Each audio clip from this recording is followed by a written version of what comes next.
بسم اللہ والصلاة والسلام علی رسول اللہ.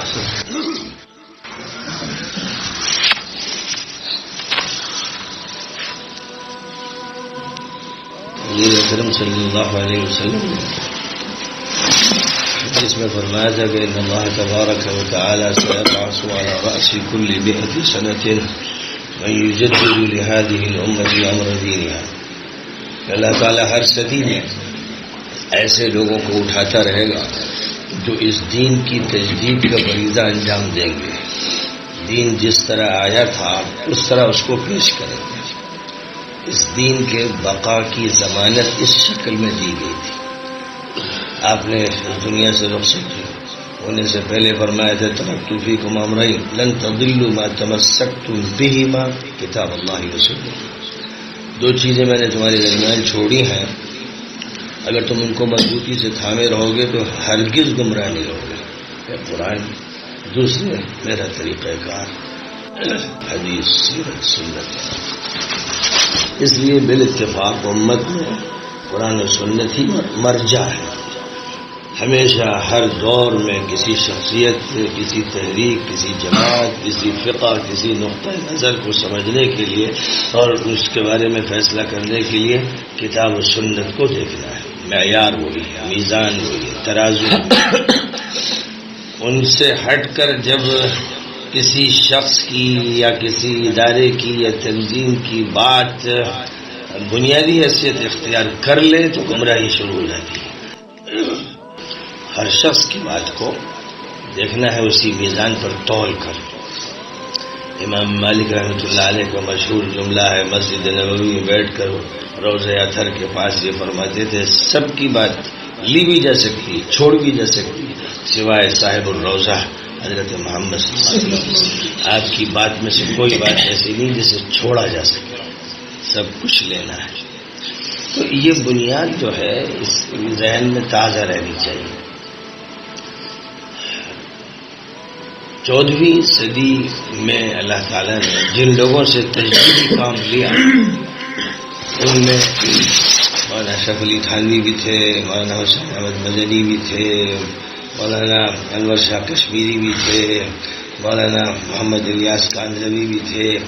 ان سب کے تجدیدی میدان الگ الگ تھے. کوئی حدیث کے میدان میں تجدید کا کام کر رہا تھا، کوئی اثبات سنت اور رد بدعت کے میدان میں کام کر رہا تھا، کوئی اس ملک کے اسلام کے حق میں بقا اور سیاسی اعتبار سے مسلمانوں کی زندگی کی ضمانت کے راستے میں کوشش کر رہا تھا، کوئی مسلمانوں کو مسجدوں سے جوڑنے اور ایمان کی تحریک کو زندہ کرنے کا کام کر رہا تھا. تو تجدیدی کام سبھی کر رہے تھے. مولانا الیاس صاحب رحمۃ اللہ علیہ نے جو بنیادی کام تھا، جو دین کا مکتب تھا، دین کی ابتدا تھی، دین کی ابجد تھی، اسے شروع فرمایا اور اپنے ملفوظات میں اس کو واضح کر دیا کہ یہ ابجد ہے، یہ الف با ہے دین. ابھی تو بہت کام باقی ہے اور وقتاً فوقتاً اپنے ملفوظات میں بعد کے مرحلوں کے اشارے فرمایا.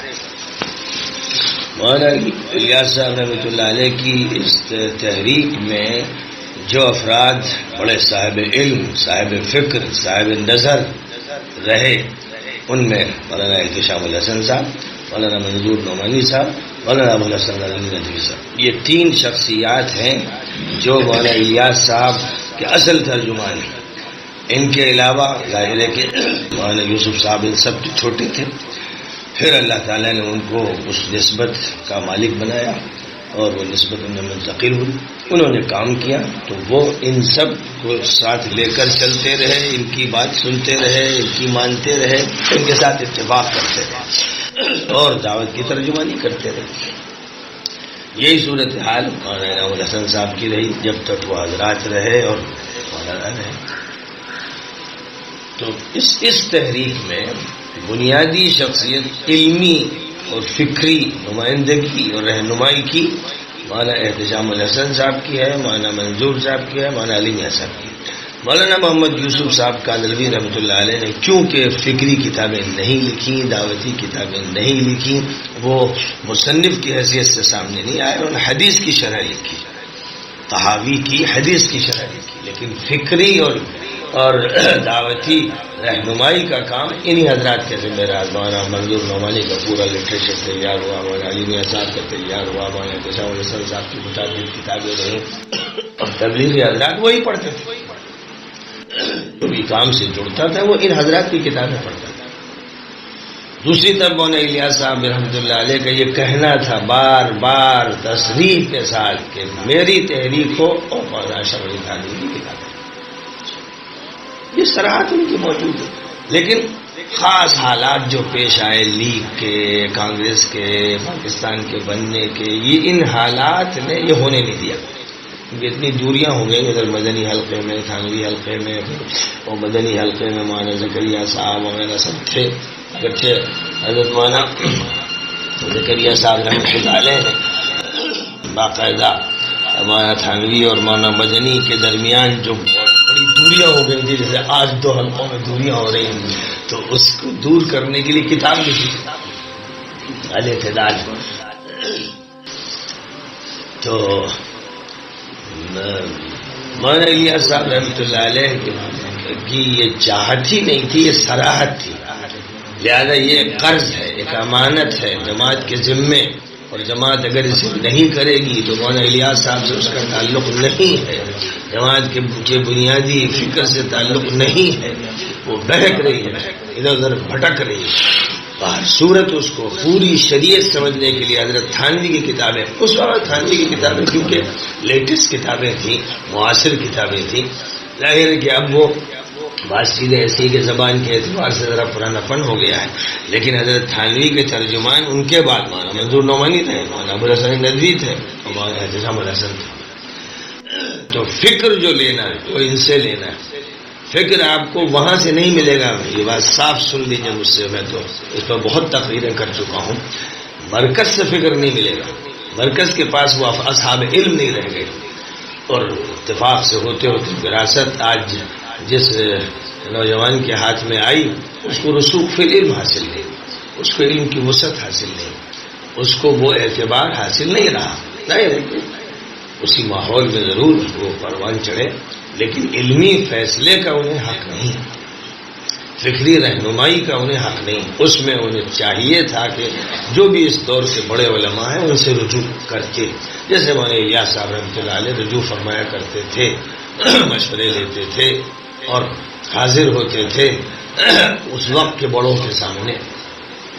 حضرت شیخ الہند سے انہوں نے مشورے کیے، حضرت شیخ الہند نے اپنی بات کہی، لیکن حضرت تھانوی کے بارے میں انہوں نے بات کہی کہ حضرت تھانوی کے ہاں عقیدہ، عبادات، معاشرت، اخلاق، معاملات، دین کے سارے شعبے جو ہیں ان کو بیان کیا گیا ہے. یہاں تک کہ خواتین کے لیے بہشتی زیور بھی انہوں نے تیار کیا کہ وہ بھی عالمہ بن جائیں. تو اس اعتبار سے اگر تحریک وہ ہوتی، چلا پھرا دوڑ بھاگ حرکت وہ ہوتی، تو فکر یہ ہوتا ایک جامع تحریک اور تمام شعبوں پر حاوی ہوتی.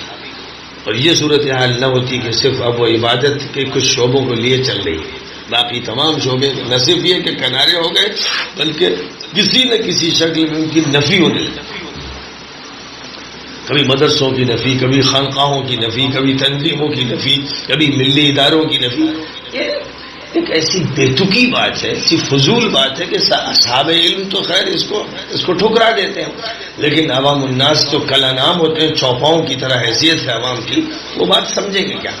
وہ کسی چیز کا تجزیہ کیا کریں گے؟ تو بہرحال اسی لیے ضروری ہے کہ اصحاب افتاء، اصحاب علم کی طرف رجوع کیا جائے. امت میں چلا آ رہا ہے 1400 سال سے تسلسل سے یہ بات چلی آ رہی ہے، تو اس تسلسل کو قائم رکھنا چاہیے.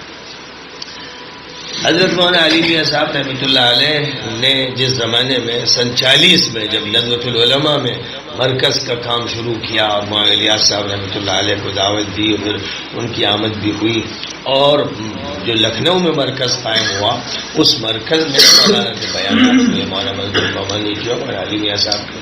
پھر مولانا نے دعوت کے سلسلے میں ضروری توضیحات کی خاطر مجددین کے حالات بیان کرنا شروع کیا. تاریخ دعوت و عزیمت کی پہلی جلد جو چھپی ہوئی ہے وہ مرکز میں تیار ہوئی ہے، وہ مرکز کی تقریریں ہیں.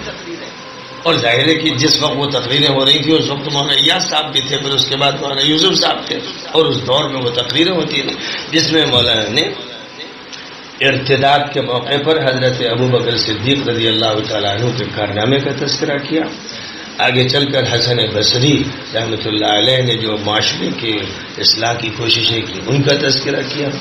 پھر اس کے بعد آگے چل کر ائمہ فقہا ابو حنیفہ مالک شافعی اور احمد بن حنبل نے جو کوششیں کی ان کا تذکرہ کیا.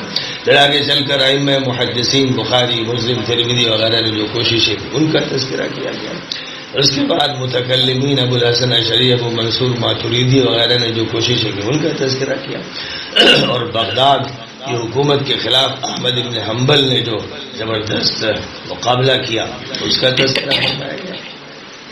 آگے چل کر پھر مولانا نے اس کتاب میں امام غزالی کا تذکرہ کیا اور جلال الدین رومی کا تذکرہ کیا اور بہت سی شخصیات کا.